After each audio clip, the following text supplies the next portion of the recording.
خوست کې د حکومت او مدني ټولنو ترمنځ د ناستې لړۍ.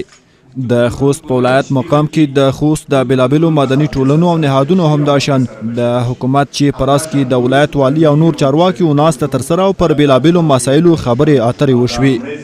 په ناسته کې د مدني ټولنو غړو په آزادانه ډول ستونزې مخامخ د دې ولایت والي ته وړاندې کړې.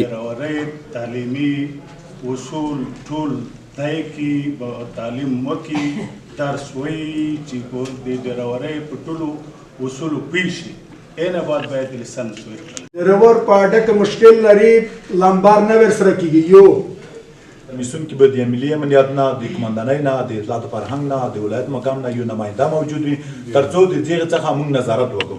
په د قانون اثار ورزولای دی، په تیل اثار ورزولای دی، په غاز اثار ورزولای، په خوراکي مواد اثار ورزولای. جناب والي صاحب خوست والي مهمه کټوازي هم د مدني ټولنو او نورو نهادونو سره دا ډول ناستې د دې ولایت د بهبود او ښه والي لپاره تر ټولو ښې وبللې او زیاته کړه چې په اصلدي به نږدې په هره میاشت کې یو ځل ناسته ترسره کوي او د ستونزو پر حل به له لازمو مشورو وروسته پریکړې ونیسي.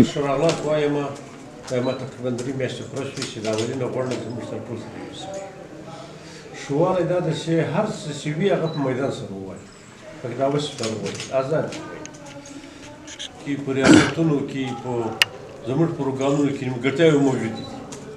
دا نه ده چې نه دي موجودې وي او موجودې دي.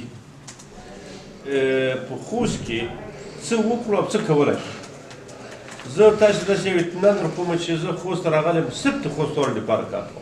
یا د ناسته داسې مهال ترسره کیږي چې له دې وړاندې هم پر بېلابېلو موضوعاتو او ستونزو د حل په موخه د عام ولس، قومي مشرانو، مدني نهادونو او حکومت ترمنځ بحثونه شوي، خو د ورځې پر اوښتو یې بیا څرک نه لیدل کېږي او خنډونه پر خپل ځای پاتې وي.